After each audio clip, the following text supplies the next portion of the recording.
bonsoir à tous. Bienvenue dans notre émission Confession. Alors ce soir, le thème du jour, c'est « Abandonner pendant ma grossesse, j'enterre mon bébé toute seule ». Notre invité du jour, une dame sympathique, a décidé de rester anonyme pour nous conter son histoire. Alors bonsoir madame, bienvenue dans notre émission Confession.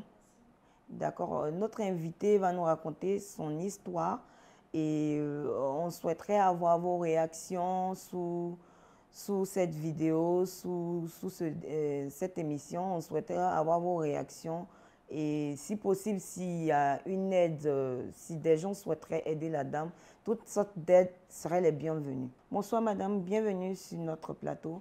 Alors madame, votre histoire débute quand? C'était en 2020, si je peux dire. Je rencontre un homme devant chez moi, pas loin de chez moi. Voilà, on fait connaissance, il part là où il partait.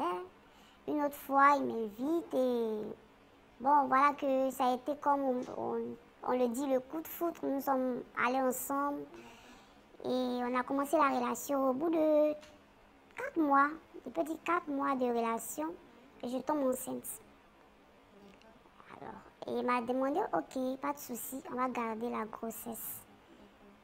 Ok, donc allons-y avec cette grossesse-là, tout doucement, nous avons continué ensemble, et puis après 5 mois de grossesse, il vient m'annoncer qu'il va habiter avec une ex. D'accord, donc ça veut dire que vous rencontrez quelqu'un dans votre quartier, vous habitez le même quartier, c'est ça? Et au bout de 3-4 mois, vous tombez enceinte. D'accord? Donc il vivait chez lui et vous chez vous également. Deux maisons différentes, d'accord?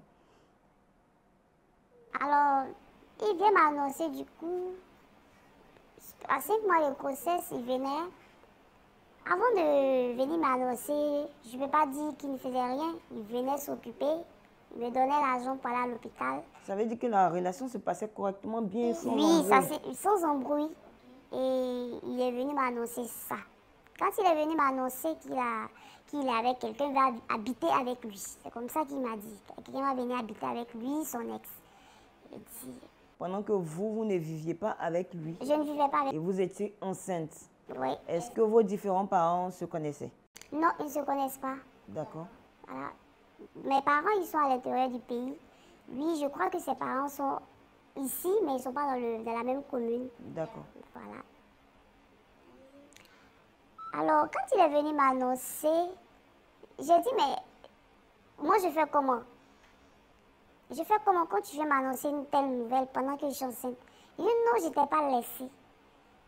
Et tu ne m'as pas laissé. J'ai vu comment, avec cette nouvelle, c'est tellement une bonne nouvelle que tu es venu m'annoncer, je dois t'applaudir ou quoi?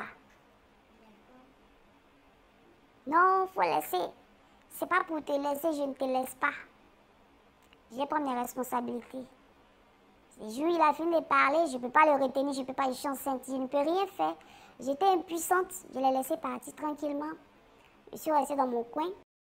Est-ce que pendant votre relation, vous avez, bien que vos parents ne se connaissaient pas, est-ce que pendant votre relation, vous avez eu à discuter d'engagement sérieux? Peut-être faire la dot, peut-être faire le mariage. Est-ce qu'il y a eu des discussions à ce sujet-là? Ou bien vous n'avez même pas eu le temps d'avoir ce genre de discussion, que vous êtes tombée enceinte et bon, tout est allé rapidement comme ça? Alors, quand je suis tombée enceinte, il a dit qu'il va s'en occuper. Il ne m'a pas promis le mariage. On n'a pas parlé de mariage. Du coup, il m'a seulement dit qu'il est avec moi, qu'il ne m'a pas laissé. C'est tout ce qu'il m'a dit.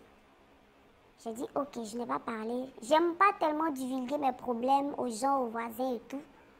Mais ça s'est fait naturellement. Puisqu'on est dans la même commune et peut-être il est à 5 minutes de chez moi. Voilà. J'aime pas divulguer, c'est comme ça, c'est parti de bouche à oreille. Les gens te voient venir avec l'autre. Souvent, vous êtes ensemble, il vient chez toi, les gens remarquent. Surtout ceux qui ont la langue un peu pendue, ils voient et puis ils divulguent un peu, ils parlent un peu partout. Ah, cette femme-là, son mari a envoyé une autre femme à la maison. Il a marié une nouvelle femme pour la laisser. Ça, j'entendais. Pendant que j'étais enceinte, j'entendais, il s'est marié, il s'est marié. Bon, je n'ai pas voulu m'accrocher à ces paroles-là à cause de mon état. Je voulais protéger mon enfant. Voilà. Voilà comment ça s'est passé. Et puis... Et pendant cette période, comme il disait, certes, il va se marier avec quelqu'un d'autre, mais qu'il ne vous a pas laissé. Est-ce que vous avez un petit boulot qui vous permettait, par exemple, de prendre soin de vous, de prendre soin de la grossesse? Et est-ce que lui, pendant cette période-là, il continuait toujours de s'occuper de vous? Je faisais un petit travail et qui ne c'est pas à moi, je partais vendre pour quelqu'un d'autre. Alors, c'est avec ces petits moyens, avec les petites économies, de temps en temps, quand il n'a pas pour me donner au moment où j'en ai besoin, soit j'appelle peut-être un proche, peut-être quelqu'un, mes connaissances pour m'aider, si moi je n'ai pas. Donc, c'est avec un peu de revenus que j'avais que je payais la maison et certains frais médicaux aussi, dont il ne pouvait pas faire face sur place. Voilà. J'ai voulu juste me concentrer sur l'enfant pour ne pas vraiment le calculer. C'est pourquoi je n'ai rien fait, je n'ai pas réagi et tout. Pour me protéger, j'ai protégé mon enfant, mais je n'ai pas pu le faire parce que je n'avais pas assez de force. Donc, ça veut dire que pendant votre grossesse ne s'est pas bien déroulée. Le temps qu'il vous annonce qu'il va aller se marier, votre grossesse ne s'est pas très bien déroulée. C'était bien au départ, il n'y avait pas aucun problème. Tous mes résultats disaient que ça va, ton bébé va bien, il respire bien et tout. Après cette nouvelle, je pense que c'est après ça que j'ai commencé à déprimer. Pendant la grossesse même, je déprimais. Pendant la grossesse, je refusais de manger. Je pouvais passer des nuits sans nourriture, sans manger. Voilà. Je ne buvais que de l'eau. Il y a des moments où je mange. Donc ça fait que ça a donné des malformations à mon enfant. Mon enfant avait du mal à s'accroître. Il avait du mal à grossir parce que je ne le nourrissais pas. Voilà. Ça lui a créé des problèmes de malformation. Et après... Donc, vous avez su à quel moment que l'enfant avait des problèmes au niveau de sa croissance? C'est pendant la grossesse? Pendant que je sentais ça au-dedans de moi. Je sentais ça. Bizarrement, je sentais ça. Ce n'est pas l'écho qui me disait. Parce que je sentais que mon enfant, par moment, il ne bougeait pas très bien. Mais quand je vais faire écho, l'écho me dit que non, mais ça va. On utilise tout ce qu'on dit, mais ça va. Voilà. Donc, comme ça va, comme l'hôpital dit que ça va, qu'est-ce que moi je peux dire? Voilà. Je prenais bien mes médicaments et tout. Alors, au fil du temps, je peux dire que le jour de l'accouchement, ça s'est passé, je l'ai appelé, il est venu à l'hôpital. Quand ils ont provoqué ma grossesse, ça a été provoqué parce que l'enfant avait du mal même à créer des contractions puisqu'il n'avait pas de force. Il était malade depuis le ventre. C'était déjà mal formé. Ce qui n'a pas été détecté. À la grossesse. Ça n'a pas été détecté avec tous les papiers d'écho que j'ai pu faire. Les résultats étaient toujours bons. Alors, quand l'enfant est sorti, ils ont provoqué la grossesse pour pouvoir donner la force, alors bon, créer les contractions artificielles pour que mon enfant vienne. Et quand il est venu, le son de sa voix déjà, c'était pas trop sagesse. Et puis quand ils ont récupéré mon enfant, les femmes sont allées de l'autre côté. J'ai senti qu'on me cachait quelque chose. J'ai senti que mon enfant avait quelque chose sans le voir. Je sentais. Et j'étais couchée. Bon, je ne sais pas. J'ai dit, mais qu'est-ce qu'il y a? On ne me répondait pas. Qu'elles ont fini de nettoyer l'enfant et tout ça, elles l'ont habillé, elles m'ont remis l'enfant. Et c'est après que je suis allée dans la chambre du repos qu'elles ont fait un papier, ils ont appelé ceux avec qui je suis venue. J'étais partie avec des voisines et lui-même il était là. Et ils ont dit qu'ils vont évacuer l'enfant en néonatal. En néonatal, qui est bien loin même de... C'est pas dans la même commune. On n'a pas eu place tout près, on a eu place très très loin. Voilà, donc... Et jusque-là, on ne vous a rien dit sur l'état de l'enfant? On ne m'avait rien dit. Avant de l'évacuer, tout ça, on ne vous avait rien dit? Mais par contre, la grossesse s'est très bien passée pour vous. Quand l'enfant est sorti, vous n'avez rien de particulier. Si, j'ai eu un point de situ parce que j'ai été déchirée très mal. Même la femme l'aide-soignante qui était à côté, elle dit on a déchiré très très mal. Voilà, donc il a dû subir ces traumatismes-là aussi. Quand les gynécologues devaient venir recoudre et tout, j'ai subi ça.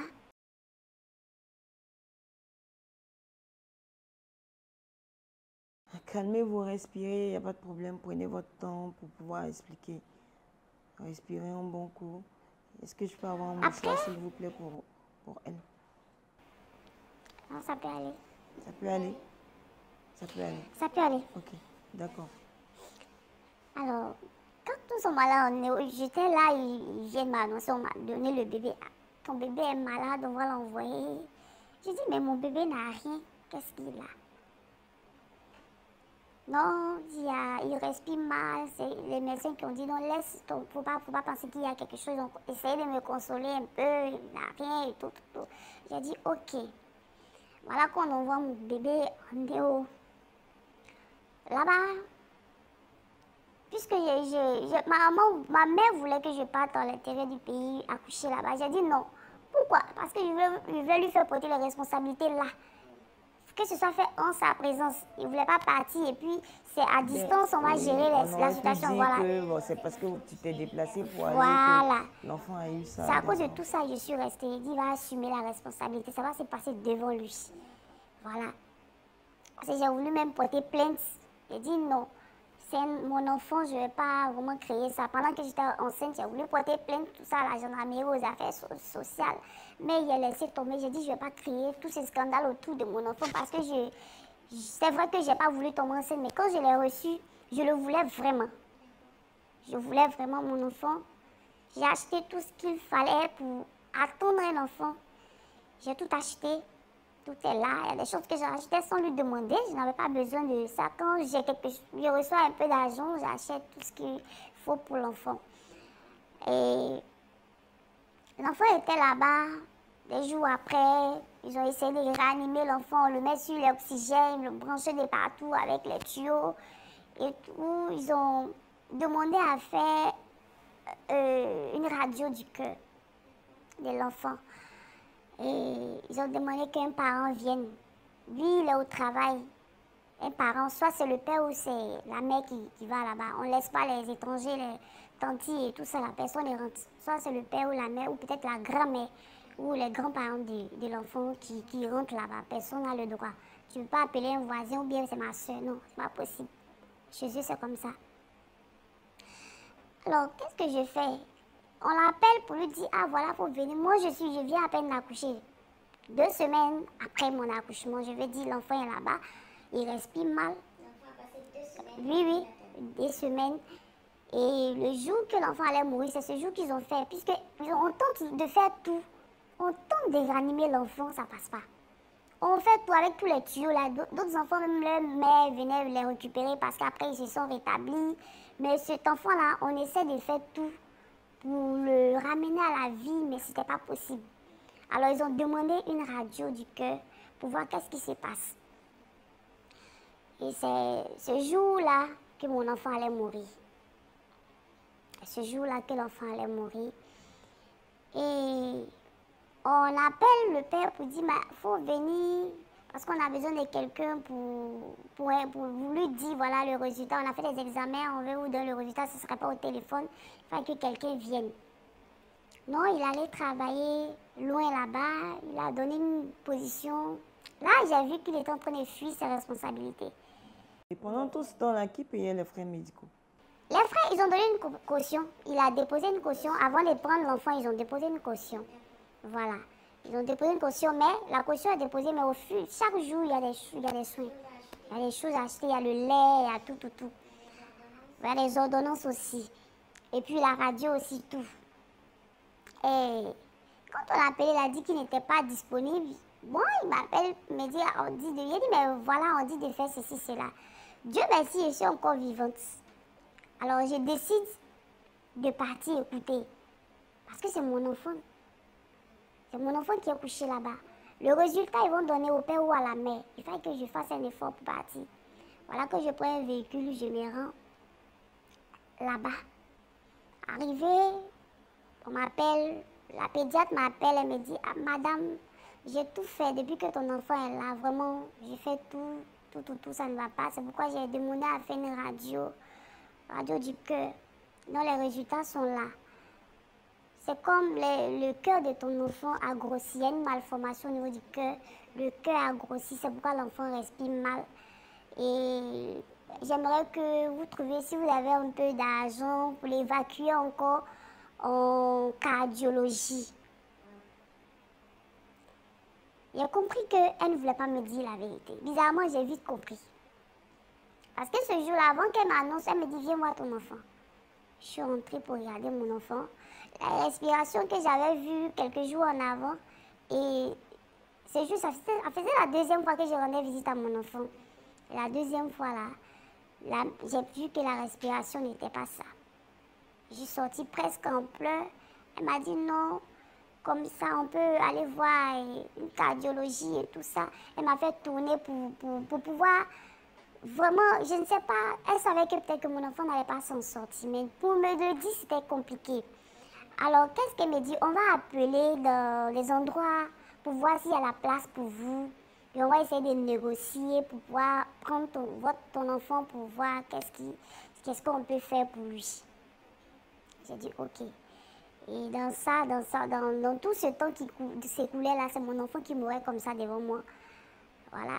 Et après, je vois la pédiatre qui devait descendre de sa garde, elle est descendue.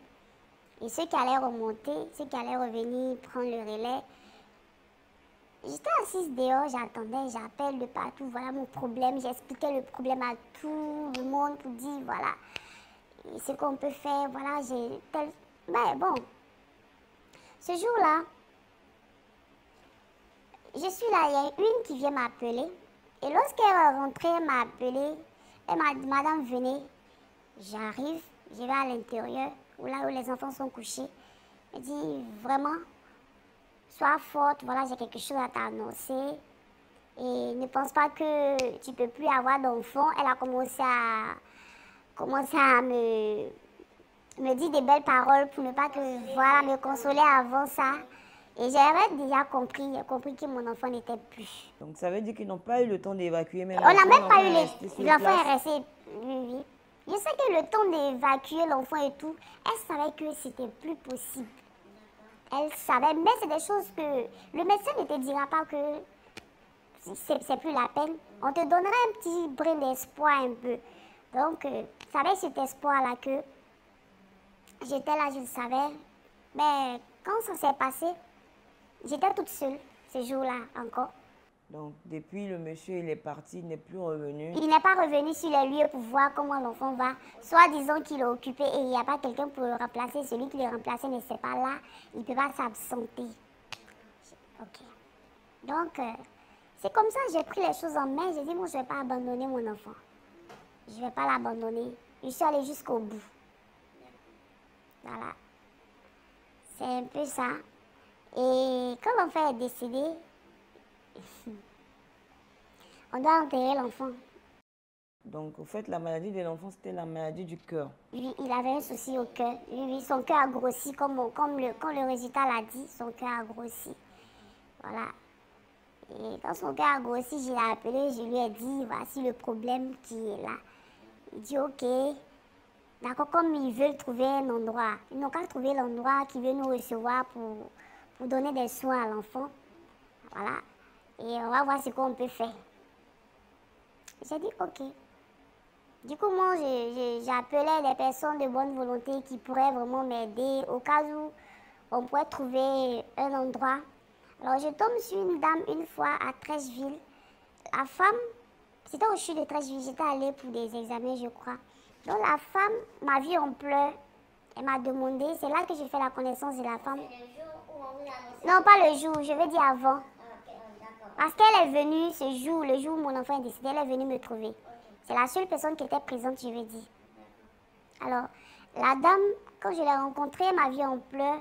Elle m'a dit qu'est-ce qui se passe. Et puis, j'ai un peu expliqué ce que je vivais et tout. Elle a pris mon numéro, elle m'a dit, je vais t'appeler, ne pleure pas. De temps en temps, la dame est devenue amie à moi, elle m'appelle, me console. Voilà, que quand c'est arrivé, je l'ai appelée, elle m'a dit qu'elle connaissait un cardiologue. Elle va l'appeler pour lui expliquer la situation et qu'elle venait vers moi. Avant qu'elle n'arrive vers moi, c'est là que... L'enfant est décédé. Voilà. Donc, c'est un peu ça. D'accord, donc quand l'enfant est décédé, vous êtes toute seule avec votre enfant, aucun parent avec vous. Mes Comment parents, c'est à distance. est-ce que ça s'est passé? Puisque le père n'est pas revenu depuis, comment est-ce que ça s'est passé finalement? Alors, j'étais toute seule, quand mon enfant est décédé, et là, vous devez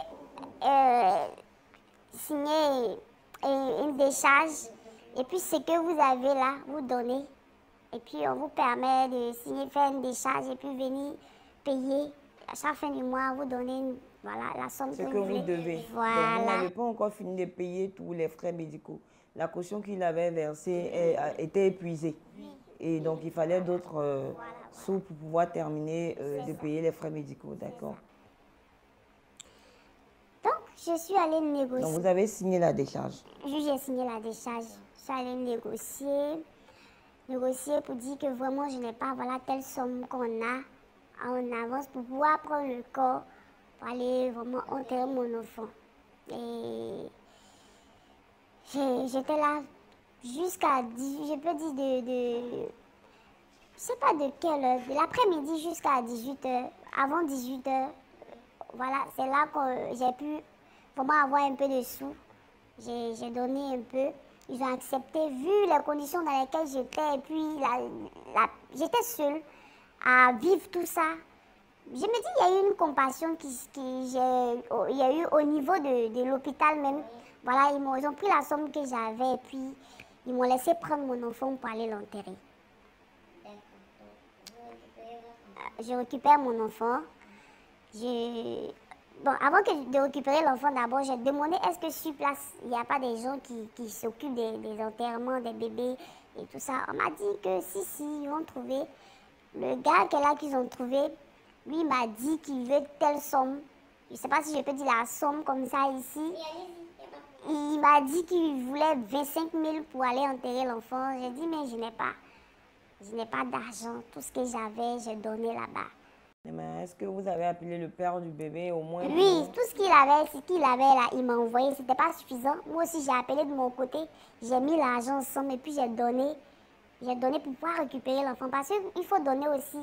Maintenant, ce qui reste là, tu fais une décharge et puis après, tu peux payer un peu si tu veux. Voilà que je l'appelle, je lui dis, voilà la situation qu'elle a. Non, ne prends pas le corps. Pour lui, il ne faudrait pas qu'on m'attrape avec le corps d'un bébé en main. Il avait peur déjà de cette responsabilité, il avait peur de la réalité. Mais je ne sais pas d'où m'est venue la force. D'où m'est venue vraiment la force de pouvoir le faire toute seule. D'où m'est venue la force de prendre mon enfant, d'aller au cimetière toute seule. Donc, c'est parce que vous n'aviez pas de moyens en ce moment-là que vous avez décidé de récupérer l'enfant pour aller faire l'enterrement toute seule. Non, ce n'est pas les moyens qui ont manqué. Les moyens, c'est vrai qu'ils ont eu compassion de moi pour donner l'enfant. Mais c'est parce que j'étais seule que j'étais obligée d'enterrer l'enfant moi-même. Si, mais avant cela, vous avez dit que vous avez demandé à l'hôpital s'il y avait des gens qui s'occupaient de ce genre de cas. Oui, et on vous a demandé de payer 25 000 francs. Oui, pour ça. J'ai dit, je sais tout ce que j'avais, j'ai déjà donné là-bas. Donc, c'est parce que vous n'avez pas de moyens que vous avez récupéré l'enfant pour aller faire l'enterrement. Voilà. Qu'est-ce qui s'est passé pendant l'enterrement? Il y a celle qui m'a annoncé le décès de l'enfant, m'a dit, tu sais ce que tu vas faire? S'il n'y a pas, va directement au cimetière. Prends ton enfant, parce qu'on met les enfants, les bébés, les nouveau-nés dans des petits cartons et on les met dans des bâches, des sacs poubelles, je peux dire, des sachets noirs, voilà. Voilà qu'on ne saura pas que c'est un enfant. Prends un taxi en course, va directement au cimetière. Prends le taxi en course, personne ne va monter avec toi, va directement au cimetière. Va trouver les personnes qui font les enterrements là-bas, va négocier avec eux, tu vas voir. C'est comme ça que ça s'est passé. Alors, j'ai pris le taxi. Je suis allée directement au cimetière. Arrivé là, j'ai trouvé le monsieur. Il prenait ses ablutions. Alors, je lui ai dit que je suis là, je suis venue, c'est mon enfant. J'ai personne qui m'a accompagnée. suis venue faire l'enterrement de mon enfant. C'est possible. Il m'a dit, ok. D'accord, il a déposé tout ce qu'il faisait et puis il allait directement me chercher une place pour mon enfant, sans négocier, sans parler d'argent. Et quand il a fini de faire, il était 19h, quand c'était 18h30, 19h, voilà. Donc j'arrive, il récupère l'enfant, je le suis là où il va faire, au cimetière. Il a fait la place pour mon enfant. Et il a enlevé, il a fait, tout s'est passé sous mes yeux. Ça veut dire que c'est lui-même qui prend le matériel, qui creuse, Lui, tout ça, lui-même, qui vous aide, ok. oui. Ceux qui font les enterrements, le gardien, je pense que c'était le gardien ou pas.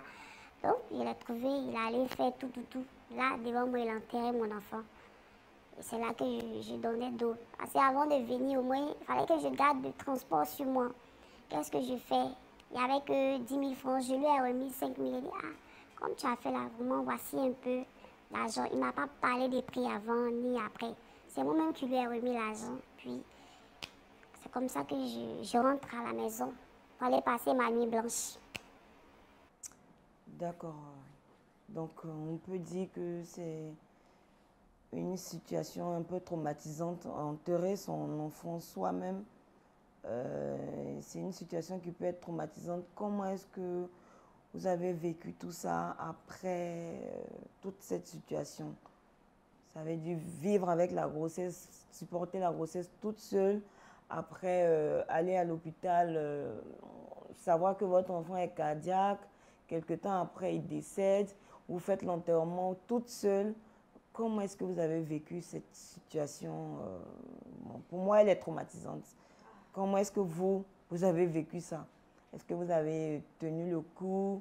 Vous en sortez pas mal ou c'est toujours difficile pour vous? Enfin, comment est-ce que vous vous sentez? Je suis dépressive. Franchement, je pique des crises. Je peux passer toute une journée. Même en ce moment, je n'ai pas encore mangé. Là où je suis en train de parler, je n'ai rien mangé depuis le matin. Tout simplement parce que je n'ai pas envie de manger. Voilà. J'ai passé ces moments, même pendant la grossesse, je le faisais. Et jusqu'à aujourd'hui, je continue de le faire. Parce que, je peux dire psychologiquement, mais je ne suis pas... Je suis détruite. Et c'est pas de l'intérieur. C'est pas facile pour une maman qui va voir son enfant va venir. Et du coup, sentir que son enfant meurt dans ces conditions. Il y a beaucoup de mères qui perdent leur enfant dans leur foyer, tout, en la présence de lui. C'est facile, elle peut facilement passer dessus. Surmonter, oui. Voilà. Moi, j'ai vécu ça d'une manière tellement traumatisante que c'est pas facile pour moi. Je parlais avec tout le monde, tout ce que je peux trouver devant moi. Je lui explique. Quand je me retrouve quelque part avec des gens, je commence à lui expliquer. Quand je vais même acheter quelque chose chez quelqu'un, je m'arrête là et puis je lui explique. Même quand je prends un taxi, je commence à expliquer au chauffeur. Voilà ce que j'ai vécu. D'accord. Donc, c'est comme une petite dépression que vous vivez en quelque sorte. Mais depuis, le monsieur, depuis lors, est-ce qu'il est revenu, il n'est pas revenu? Est-ce qu'il sait votre situation? Est-ce qu'il vous appuie malgré tout? Ou il a disparu? Ou bien, comme on le dit, il est rentré en brousse comme ça déjà? Non, je ne dirais pas ça. Parce que, après ça, quand j'ai appris que c'était vraiment, il s'est marié et tout, parce que je ne voulais pas accepter, pendant que j'étais enceinte, je ne voulais pas accepter ce genre de choses. C'est après mon accouchement ou après le décès de l'enfant et tout. Et j'apprends, il est venu à la maison me voir. Et je ne sais pas s'il avait les remords. Il est venu me voir. Et je lui dis que j'ai appris vraiment ce que tu as fait. Voilà, donc c'est un mariage que tu as fait. Tu ne voulais pas de moi, tu ne voulais pas de mon enfant aussi. Tu me l'as prouvé. Voilà. Il dit non, que c'est pas ça. C'est quelque chose qui est arrivé. J'ai dit, ben, écoute, j'ai compris que c'était ça. Mais c'est pas grave. Le rôle que j'avais à jouer dans ta vie, peut-être que le rôle est fini. Mon rôle que j'avais pour toi dans ta vie, là, peut-être que c'est fini. Voilà. Et puisque mon rôle est fini dans ta vie, voilà, c'était juste pour te dire que je suis au courant de ce que tu as fait. Et si c'est à cause de ça que moi, mon enfant est mort, c'est-à-dire que tu as bâti ton mariage sur la tombe de mon enfant. Peut-être que moi, je pourrais y passer. Voilà. Aujourd'hui, je suis avec des séquelles. Aujourd'hui, je suis avec un trop gros traumatisme. Je suis avec les affaires de mon enfant dans la maison. Je vis avec ça. Et je vis avec ces déshonneurs parce que c'est la même commune. C'est à peu près le même quartier. Certains d'entre nous, des voisins, beaucoup savent. Les gens savent. Donc, du coup, vous ne pouvez pas imaginer ce que les gens diront de vous. Qu'est-ce que les gens penseront de vous? Ça a été un déshonneur pour moi. Ça a été vraiment... ça m'a permis d'avoir un manque de confiance. Un manque de confiance totale en moi. J'ai dit, mais qu'est-ce que je n'ai pas ou qu'est-ce que j'ai qui n'a pas pu vraiment marcher pour que moi, on m'inflige ça? Je lui ai dit, mais ou bien tu voulais que je meure avec la grossesse, mais je disparais. Mieux tu prenais plutôt, tu me tues. Ou bien tu m'empoisonnes, je meurs avec mon enfant. Voilà, que de me torturer pendant la grossesse. Et du coup, mon enfant sort. Si au moins l'enfant vivait, j'avoue que j'allais oublier peut-être un peu la douleur. Mais mon enfant n'a pas survécu parce qu'il a pris le gros séquelles. Lui n'a pas pu supporter du tout. Il n'a pas pu supporter la douleur. Lui, il est parti. Et moi, je suis restée avec les séquelles. Si Dieu me permet de vivre avec les séquelles là, je suis encore vivante pour ça et je suis là. Je vis avec les séquelles. C'est pas facile parce que tous les jours que Dieu fait, je pleure. Il n'y a pas un jour qui va passer de moi, ma journée ou ma nuit, où je ne vais pas couler des larmes. Il n'y a pas un jour où moi, je ne vais pas pleurer. Du coup, je me ferme. Par moment, je suis comme dans une bulle. Je suis dans un trou noir. Je n'ai pas envie de sortir. Je n'ai pas envie de voir quelqu'un. Je n'ai même pas envie de manger. Je m'enferme là. Il y a des moments où j'ai une voisine là, elle voit que tout est noir, elle ne comprend pas. Je ne la vois pas. Elle vient, elle tape. Souvent, je n'ai pas envie d'ouvrir. Souvent, je vais ouvrir. Je ne te vois pas. Qu'est-ce qu'il y a? Il n'y a rien.